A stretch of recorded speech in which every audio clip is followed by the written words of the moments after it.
If you have a pension, you are already in a club almost nobody gets invited to anymore. Less than 1 in 5 American workers today has a traditional pension, the kind that pays you a guaranteed check every single month for the rest of your life, no matter what the stock market does, no matter how long you live, no matter what happens to your 401k. Back in 1985, almost 90% of large employers offered one. Today, it's under 20%. If you're one of the people who still has one, or you're about to retire with one, here's the thing nobody explains to you clearly. Having a pension doesn't just give you extra income. It changes almost every other financial decision you're going to make for the rest of your life. And most retirees with a pension are still following the same generic retirement advice that was written for people who don't have one. That mismatch is quietly costing people tens of thousands of dollars. So today, we're going to walk through exactly what changes when a pension enters the picture. The tax traps, the investment mistakes, the beneficiary decision almost nobody thinks through carefully, and the healthcare gap that blindsides even the people who did everything right. Let's start with the most basic thing that changes, and it's bigger than most people realize: how much investment risk you actually need to take. Think about your pension as if it were a bond, not a bond you bought, a bond you already own, for free, for life. Every month, it pays you a fixed amount, just like a bond pays interest. If your pension pays you $3,000 a month and Social Security adds another $2,400, you're starting retirement with $5,400 a month in guaranteed income before you ever touch your investment portfolio. That's $64,800 a year that shows up no matter what the market does. Compare that to someone retiring on a 401k alone. That person has to build their own bond. They have to hold a chunk of their portfolio in safe, low-return investments just to create the stability that a pension gives you automatically. Which means, if you have a pension, you may not need nearly as much of your portfolio sitting in bonds and conservative holdings. Your pension is already doing that job. Here's why this matters with real numbers. Over the last 5 years, the S&P 500 has returned around 79%. Long-term Treasury bonds over that same stretch actually lost about 33% of their value. If you're a retiree with a pension who's still following the old-school rule of keeping 60% of your money in bonds and 40% in stocks, you have been sitting on a mountain of guaranteed income from your pension, while your investment portfolio underperforms because you added a second layer of safety you didn't need. The traditional 60-40 portfolio was built for people without a pension floor underneath them. When you already have that floor, holding too much in bonds isn't protecting you. It's costing you growth you didn't have to give up. This doesn't mean go all in on stocks with no plan. It means the pension changes the math of how much risk makes sense, and most retirees with a pension have never had anyone walk them through that math. Now, let's talk about something almost nobody explains before it happens. Pension income is treated completely differently by the IRS than money coming out of a 401k or an IRA. With a 401k or an IRA, you have control. You decide how much to withdraw and when. You can pull less in a high-tax year and more in a low-tax year. You have flexibility.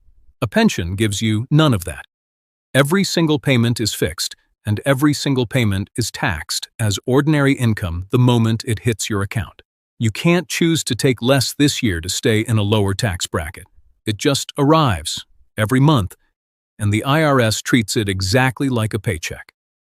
For some retirees, that's not a big deal, but for a lot of retirees, that fixed, non-negotiable income pushes them into a higher tax bracket than they expected, especially once you stack pension income on top of Social Security and required withdrawals from retirement accounts later on. And here's where it gets more expensive than people expect.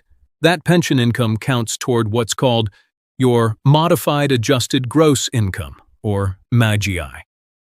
Medicare uses your MAGI from 2 years earlier to decide whether you pay a surcharge on your premiums, something called IRMA, the Income-Related Monthly Adjustment Amount. If your income crosses certain thresholds, and pension income can absolutely push you over them, you don't just pay a little more. You can jump into a whole new tier and pay hundreds of dollars more per month for both Medicare Part B and Part D, and that higher premium follows you for an entire year based on income from 2 years prior. So a retiree who assumes, "I'll just take my pension and Social Security, nothing complicated," can get blindsided by a Medicare bill that jumped because nobody explained that pension income, stacked with everything else, tipped them over an IRMA threshold. This is one of the most common surprises pension recipients run into, and it's almost never explained until after it's already happened. On top of that, depending on which state you retire in, your pension might get taxed a second time at the state level. Some states don't tax pension income at all. Some states tax it fully, just like any other income. And some states tax it partially, with exemptions up to a certain dollar amount. If you're thinking about relocating in retirement, or if you're choosing between staying in your current state or moving somewhere else, how that state treats pension income should be one of the very first things you check, because the difference between a state that taxes pensions and one that doesn't can be worth thousands of dollars every single year for the rest of your life. This is the kind of decision people make based on climate and cost of living without ever checking the tax treatment of the exact income they're relying on most. Now here's a decision that gets glossed over constantly, and it might be the single most consequential choice a pension recipient makes: how you take the payout. Most pensions give you options, and the two big ones are a single life payout or a joint and survivor payout. A single life payout pays you the maximum monthly amount for as long as you live. But the moment you pass away, the payments stop completely. Your spouse gets nothing further from that pension. A joint and survivor payout pays you a smaller monthly amount while you're both alive, but guarantees that your spouse keeps receiving a payment, usually 50, 75, or 100% of what you were getting after you die. The math nobody explains clearly is this: choosing the single life option because the monthly number looks bigger can leave a surviving spouse with a massive income gap for years, sometimes decades, if you pass away first. This isn't a small detail buried in paperwork. This is a decision that determines whether your spouse is financially secure or financially exposed for the rest of their life. And it's made once, usually, in a rushed conversation. Right before retirement paperwork gets signed, without anyone laying out what it actually means 20 years down the road. There's also a related decision that trips people up just as badly: changing your beneficiary after you've already started receiving payments. A lot of people don't realize that if you change who your survivor beneficiary is after your pension has already started, it can actually reduce your monthly payment. The reason is that pension funds calculate your payout based partly on the age of your named beneficiary. If you swap in a younger beneficiary later on, the fund now has to plan for paying that person for a potentially much longer stretch of time, so they adjust your monthly benefit down to account for it. People are sometimes stunned to find out that a simple beneficiary change, something that sounds purely administrative, can permanently lower the check they've been counting on. This is exactly the kind of rule that exists in the fine print and never gets explained out loud until someone runs into it. Let's talk about the healthcare gap next, because this is where a lot of pension recipients who retire early get caught off guard. Medicare doesn't start until you're 65. If your pension lets you retire earlier than that, and a lot of traditional pensions are designed to let long-tenured employees retire in their late 50s or early 60s. You now have a stretch of years where you need to cover your own health insurance before Medicare kicks in. That gap can run anywhere from $800 to $2,200 a month, sometimes more depending on your health and where you live. Multiply that by the number of years between your retirement date and turning 65, and you're looking at a 5 or 6-figure expense that a lot of people don't plan for because the assumption is, I have a pension, I'm covered. The pension covers your income. It does not cover your health care. Those are two completely separate problems, and conflating them is one of the most common and most expensive mistakes early pension retirees make. Now let's talk about inflation, because this is the part that quietly erodes a pension's value over time, and almost nobody feels it happening until years have gone by. Some pensions include a cost of living adjustment, meaning your monthly payment increases slightly each year to keep pace with inflation. But a huge number of pensions, especially private sector pensions, do not include any cost of living adjustment at all. If your pension pays you $3,000 a month today with no COLA, that $3,000 is going to buy less and less every single year you're retired. Over a 20 or 25-year retirement, even moderate inflation can cut the real purchasing power of a fixed pension payment by a third or more. This is exactly why the earlier point about investment risk matters so much. If your pension has no inflation protection, the rest of your portfolio may need to be positioned for growth, specifically to offset that erosion, not just sit safely on the sidelines. A pension without a COLA isn't a set-it-and-forget-it source of income.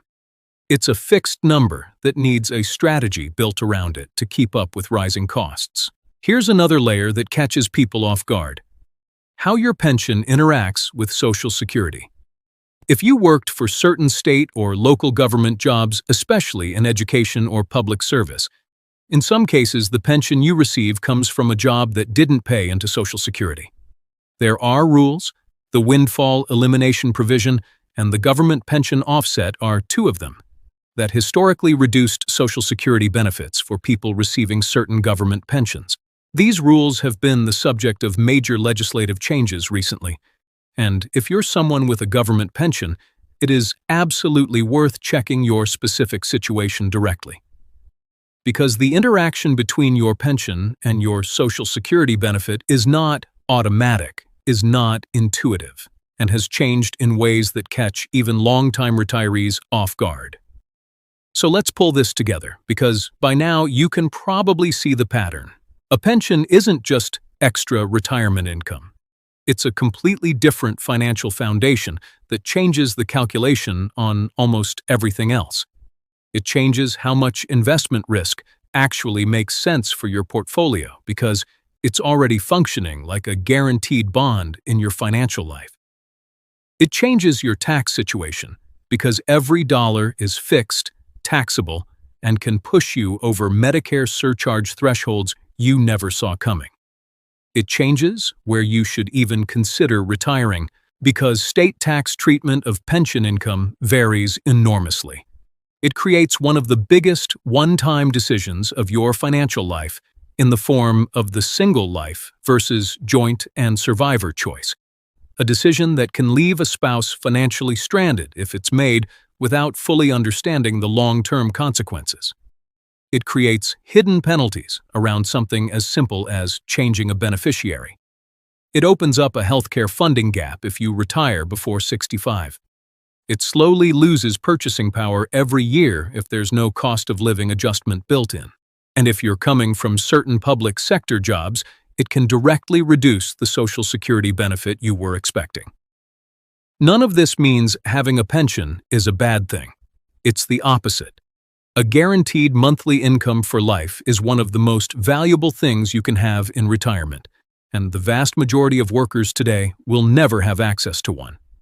But precisely because it's so valuable, treating it like a simple, no decisions required benefit is where people leave money on the table, or, worse, leave their spouse exposed to a gap they never saw coming. The retirees who get the most out of a pension are the ones who understand it's not just a check that shows up every month. It's a financial instrument with tax consequences, investment implications, survivor implications, and inflation risk, all wrapped into one. Every one of those pieces interacts with the others, and almost none of it gets explained clearly at the point when the decisions actually need to be made. usually in a stack of retirement paperwork handed to you a few weeks before your last day of work. There's one more decision a lot of people don't realize they're going to face, and it can be the biggest financial choice of their entire retirement. Some pensions offer you a lump sum buyout instead of the monthly payments. Your employer calculates a present-day dollar value for your future stream of payments and offers to hand it all to you at once, instead of paying you monthly for life. On the surface, a lump sum can look appealing. Suddenly, you're looking at a number with 6 figures in it, sitting right there, all yours. But the moment you take that lump sum, you've traded a guaranteed paycheck for life for a pile of money that you now have to manage, invest, and make last for the rest of your life yourself. If you live longer than the actuarial tables assumed when they calculated that lump sum, the pension fund's risk becomes your risk. If the market drops significantly in the years right after you take the lump sum, there's no guaranteed check to fall back on while your portfolio recovers.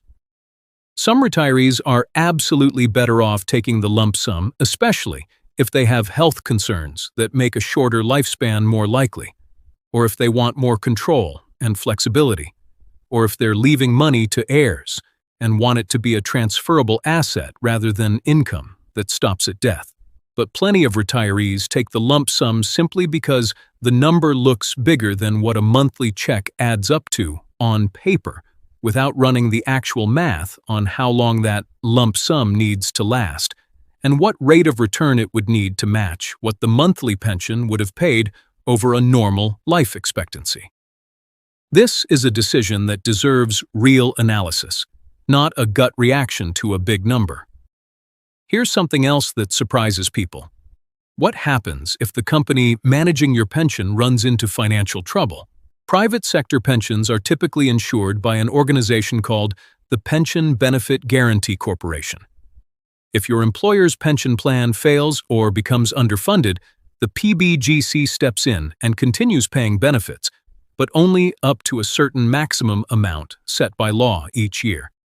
And that maximum can be lower than what your original pension promised, especially for higher earners with larger pensions.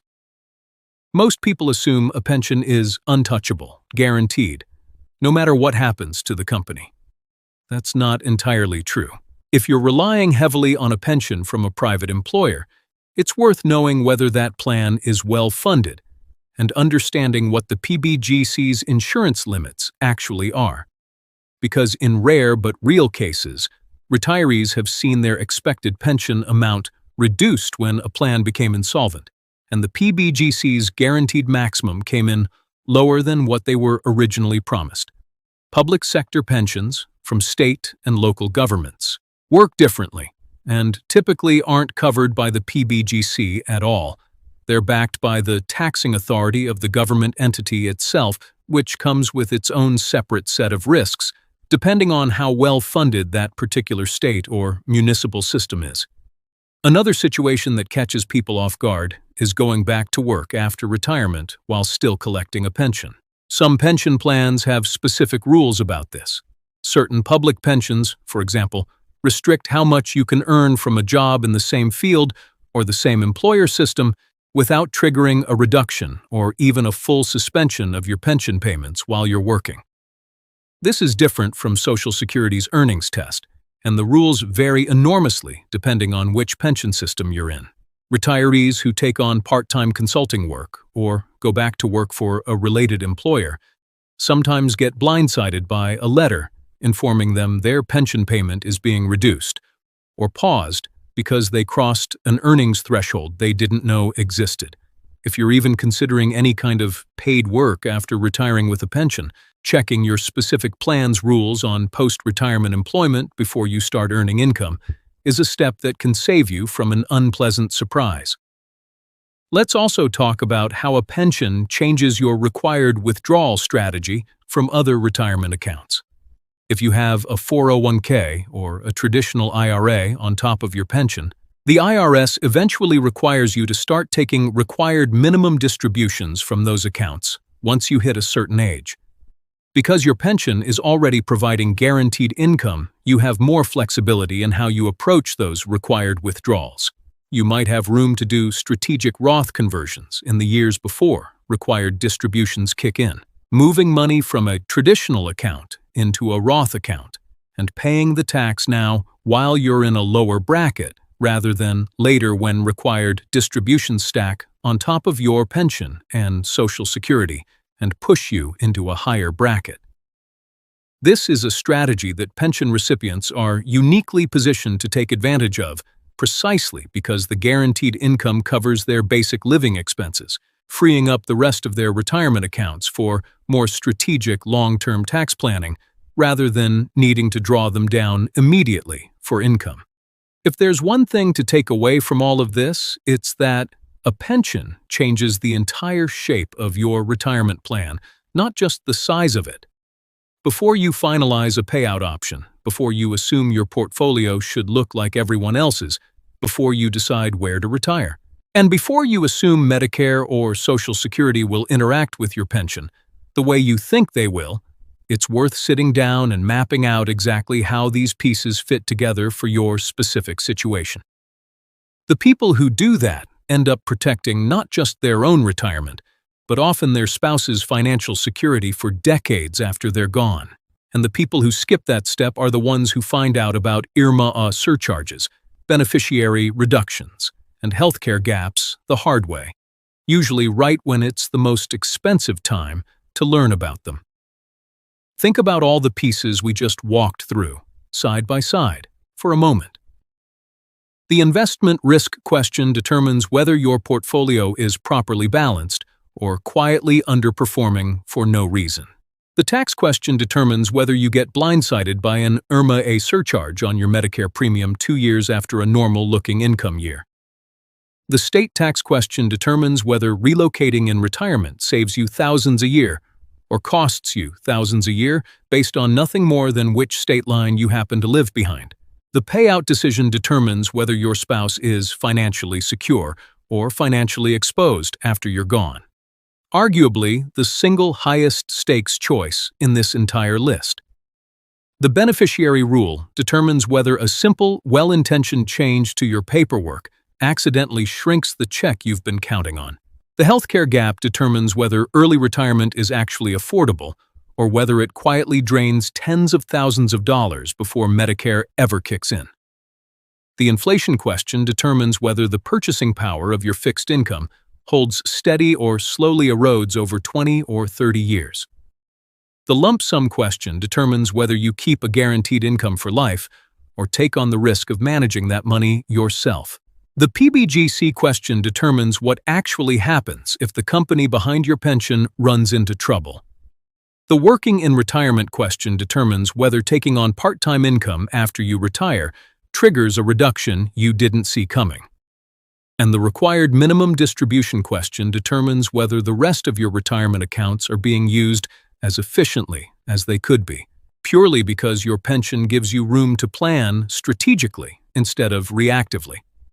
None of these are small, one-off details. They're interconnected. The payout decision affects the tax picture. The tax picture affects the Medicare premium. The state you retire in affects both. The presence or absence of a cost of living adjustment affects how much investment growth you actually need from the rest of your portfolio. Pull on any one thread here, and it moves several of the others. That's exactly why generic retirement advice, the kind built around 401k balances and Social Security claiming ages, doesn't fully apply to someone with a pension. It's not wrong, exactly. It's just incomplete for your situation, because it was never built with a guaranteed monthly income stream as the foundation if you're sitting on a pension right now, whether you're already retired or you're a few years out. The single most useful thing you can do after watching this is pull out your actual plan documents and check 3 things specifically. What payout options you were offered, and which one you chose or are leaning toward, whether your plan includes a cost of living adjustment or not, and whether your pension came from a job that also paid into Social Security. Those 3 answers alone will tell you Which of everything we covered today applies most directly to your situation? And which of these decisions still has time to be revisited before it's locked in for good? A pension is one of the last remaining forms of true financial security most people will ever have access to. That's exactly why it deserves more thought than a form you sign once and never think about again.